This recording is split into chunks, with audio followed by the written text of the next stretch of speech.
एक चीज कहना चाहता हूं, जो लोग कुंभ मेला, अर्ध कुंभ और कुंभ को नहीं जानते कि कुंभ की असली आस्था जो गांव में है, भक्ति के रंग में रंगल गांव देखा, धर्म में कर्म में सनल गांव देखा, अगल में बगल में सगल गांव देखा, अमावस्या नहाए चलल गांव देखा। बाबा साहब का अपमान न सहे हैं न सहेंगे और 100 बार नहीं 1000 बार लेते रहेंगे।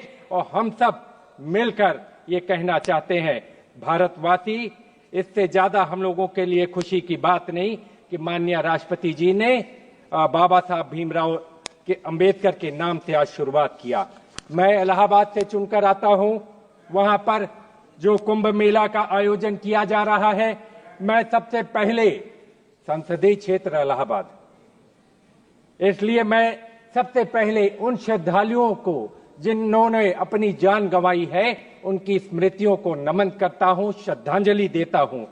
और मैं एक चीज कहना चाहता हूं, जो लोग कुंभ मेला, अर्ध कुंभ और कुंभ को नहीं जानते कि कुंभ की असली आस्था जो गांव में है, भक्ति के रंग में रंगल गांव देखा, धर्म में कर्म में सनल गांव देखा, अगल में बगल में सगल गांव देखा, अमावस्या नहाए चलल गांव देखा। मौनी अमावस्या का नहान कैलाश गौतम जी ने अपनी कविता के माध्यम से चरितार्थ किया है। लोग मौनी अमावस्या में लाखों करोड़ों लोग आए और उत्तर प्रदेश की सरकार ने कहा था कि 10 करोड़ लोग नहान के लिए आएंगे। अगर कोई सामान्य आदमी भी अपने घर में व्यवस्था करता है, किसी को न्योता देता है, बुलाता है, तो उसके खाने पीने रहने खाने की व्यवस्था करता है। लेकिन उत्तर प्रदेश की सरकार ने उन श्रद्धालुओं को, जो आम श्रद्धालु आए थे, उनकी व्यवस्था नहीं की। उनके साथ कहीं न कहीं वो 30-30 किलोमीटर पैदल चलकर गए गंगा के स्नान के लिए। जिस आस्था के साथ गए, मैं कहना चाहता हूं, उनके न शौचालय की व्यवस्था थी, न पानी पीने की व्यवस्था थी, न उनके रहने की व्यवस्था थी और न खाने पीने की व्यवस्था थी। इसलिए मैं कहना चाहता हूं कि आप कभी जाकर देखें। मैं सभी लोगों से कहना चाहूंगा कि कभी कुंभ मेले में जाकर देखिए तो वहां का माहौल कैसा है। उल्लास का, उमंग का माहौल था जब 29 तारीख को लोग, 28 तारीख को लोग, 27 तारीख को लोग पैदल चलते हुए जा रहे थे। उल्लास उमंग का माहौल था। और जो हमारे तंबू और कनात लगाए गए, तंबू कनात नहीं थे। कविता के माध्यम से कहना चाहता हूं, अजर हो गया है, अमर हो गया है, शहर तंबुओं का शहर हो गया है, महाकुंभ की आस्थाओं में डूबा ये लाखों करोड़ों का घर हो गया है। इस तरीके हमारा महाकुंभ का नगर बसा। उस नगर में सरकार ने जिस तरीके की व्यवस्था की, उसमें कहीं क्राउड मैनेजमेंट नहीं था। कहने को कहा गया 144 साल बाद संजोग बना जब अमृतपान करने के लिए लोगों को आपने बुलाया। आज तक बुलाया नहीं जाता था, पहली बार उत्तर प्रदेश की सरकार ने बुलाया और बुलाने के बाद व्यवस्था राम भरोसे छोड़ दी और 3 जगह भगदड़ हुई। मैं कहना चाहता हूं, आज तक उत्तर प्रदेश की सरकार ये बतलाने को तैयार नहीं कितनी भगदड़ कितनी जगह पर हुई, कितने लोग मारे गए। आज तक उन लोगों का नाम हम लोगों को बताया नहीं जा रहा। कितने लोग बिछुड़ गए अपने लोगों से, उनका नाम बताया नहीं जा रहा। कितनी गाड़ियां लावारिस खड़ी हैं। मैं कहना चाहता हूं, इसका मुख्य कारण क्या था? इस घटना का मुख्य कारण पॉन्टून के 30 ब्रिज बने हुए थे। पॉन्टून के 30 ब्रिज बने हुए थे और आज 27 तारीख से 30 के 30 ब्रिज, 15 आने के और 15 जाने के सारे ब्रिज को बंद कर दिया गया।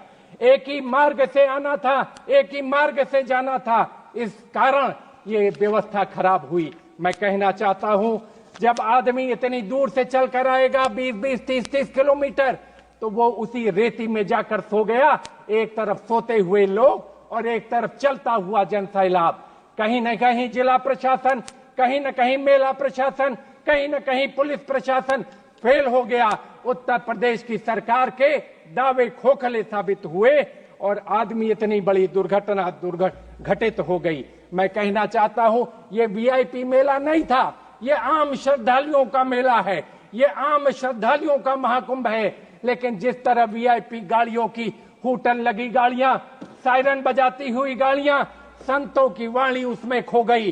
कहीं न कहीं संतों की आवाज को दब गई और हूटर और सायरन में लोग दौड़ते चले गए। इस दुर्घटना का अगर प्रमुख कारणों की जांच होगी तो एक बहुत बड़ा कारण है जिस तरीके से वीआईपी लोगों की दौड़ लगी थी। वीआईपी लोगों को चिंता थी अपनी फोटो खिंचवाने की, फोटो अपॉर्चुनिटी लेने की। सरकार को चिंता थी इवेंट मैनेजमेंट कराने की, अपनी ब्रांडिंग करने की, लेकिन ये वो जगह नहीं थी। माननीय अधिष्ठाता महोदया, मैं कहना चाहता हूं ये वो जगह नहीं थी। यहाँ आस्था का समुद्र था। लोग उस आस्था और विश्वास के साथ कि अब अमृत वर्षा होगी, उस अमृत का पान करेंगे, लेकिन लाखों लोग, हजारों लोग मर गए। आपने देखा होगा, वो दृश्य देखे होंगे कि किस तरीके से जेसीबी लगाकर लोगों का सामान उठवा कर फेंकवाया गया, किस तरह फेंकवाया गया। लाशों, आज भी कूड़े के ढेर में लाशें मिल रही हैं, लोग उठाने को तैयार नहीं है, लेकिन जबरदस्ती पुलिस वाले मार मार कर जो है लाशें उठवा रहे हैं। मैं कहना चाहता हूं इसकी गहनता से जांच हो, इसकी गहराइयों से जांच हो, और दूध का दूध पानी का पानी हो, और जो लोग जिम्मेदार हैं उनके खिलाफ कठोर से कठोर कार्रवाई हो। मैं आपसे कहना चाहता हूं, मैंने प्रेस और टेलीफोन के माध्यम से इसको पहले सचेत किया था कि मकर संक्रांति के बाद मौनी अमावस्या 4 गुना ज्यादा लोग आएंगे। 4 गुना ज्यादा लोग आए, लेकिन सरकार ने मेरी बात को अनदेखा कर दिया, हमारी बात को अनसुना कर दिया, और कहीं न कहीं वीआईपी के पीछे मेला प्रशासन, जिला प्रशासन, पुलिस प्रशासन भागता गया। वीआईपी लोगों ने उनको काम नहीं करने दिया, रोज के रोज फोटो खिंचवाने की होड़ लगी रही। मैं कहना चाहता हूं इस मेले में भ्रष्टाचार भी हुआ, साल की लकड़ी का 300 करोड़ का घोटाला हुआ। पहले सरकार से सरकार को जाता था, अब चुने हुए कुछ चिन्हित ठेकेदारों को यह काम दिया गया, खराब लकड़ियां दी गई, और अंत में पुल बनकर तैयार हुआ, जिसकी वजह से ये बड़ी दुर्घटना होते होते आपके सामने है। आज भी आंकड़े छुपाए जा रहे हैं, जो लोग मरे हैं उनके नाम नहीं बताए जा रहे हैं। इसलिए मैं आप लोगों से कहना चाहता हूं, इसलिए मैं आपसे कहना चाहता हूं, जेपीसी की मांग करता हूं कि संसदीय समिति के सभी सांसद जाएं और जाकर देखें कि ये दुर्व्यवस्था क्या है, अव्यवस्था क्या है। एक कविता के माध्यम से कहना चाहता हूं, झूठ के सैलाब में सच के किनारे बह गए, चांद की झूठी तरफदारी में तारे रह गए, पूछिए मत कौन दोषी है गिरावट का, यहाँ मुल्क के मजबूत पाए सबसे पहले ढह गए। ये हालात हैं प्रयागराज के। आज प्रयागराज के लोग पीड़ा में हैं, आंसुओं से रो रहे हैं। जो मायूसी छाई हुई है, इसका जवाबदार और गुनाहगार कौन है, हम जानना चाहते हैं उत्तर प्रदेश की सरकार और केंद्र की सरकार से। इन सरकारों ने इतने पहले आयोजन की व्यवस्था की, कहा मेट्रो बनेगा, कहा गंगा एक्सप्रेस वे बनेगा, कहा 6 लेन ब्रिज बनेगा, लेकिन आज भी एक भी चीज बनकर तैयार नहीं है। ये है केंद्र सरकार की, उत्तर प्रदेश सरकार की विफलता। एक भी मजबूत काम नहीं हो पाया, एक भी ढांचागत काम नहीं हो पाया जिससे क्राउड मैनेजमेंट की बेहतर व्यवस्था हो। अगर दुर्घटना हुई थी, उसके इवैक्यूएशन की, उसकी तैयारी कोई भी नहीं थी। जिस समय घटना हुई 1:30 बजे रात, उसके बाद दूसरी घटना झूसी में 5:30 बजे की है, लेकिन प्रदेश की सरकार उसको मानने को तैयार नहीं। मैं कहना चाहता हूं, इसकी जांच जेपीसी के द्वारा नहीं होगी तो कहीं न कहीं दूध का दूध पानी का पानी नहीं होगा। और लोग कहते हैं कि जो लोग मरे उनको मोक्ष प्राप्त हो गया। इससे बड़ा हास्यास्पद बात क्या हो सकती है? गरीब की मौत का मजाक अगर उड़ाया जा रहा है तो इस सरकार के द्वारा उड़ाया जा रहा है। वो मोक्ष को नहीं, कोई सरकारी व्यक्ति मोक्ष को प्राप्त नहीं हुआ, कोई बड़ा व्यक्ति मोक्ष को प्राप्त नहीं हुआ। गरीब किसान मरा, वहां पर गरीब किसान ने अपना दम तोड़ा, जिसकी लाशों की गिनती, उनकी लाशों की गिनती आप करने को तैयार नहीं। क्या था बताओ उनका पाप? मैं तो पूछना चाहता हूं, क्या था बताओ उनका पाप?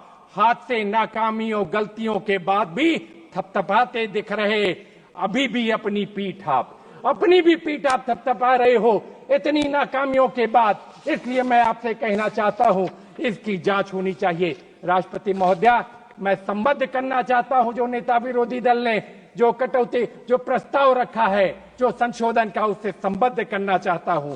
मैं आपसे कहना चाहता हूं कि आज बेरोजगारी की दर क्या है? बेरोजगारी की दर 8% से बढ़कर 8.3% हो गई, जिसका जिक्र राष्ट्रपति जी के अभिभाषण में नहीं है। आधी हकीकत आधा फसाना।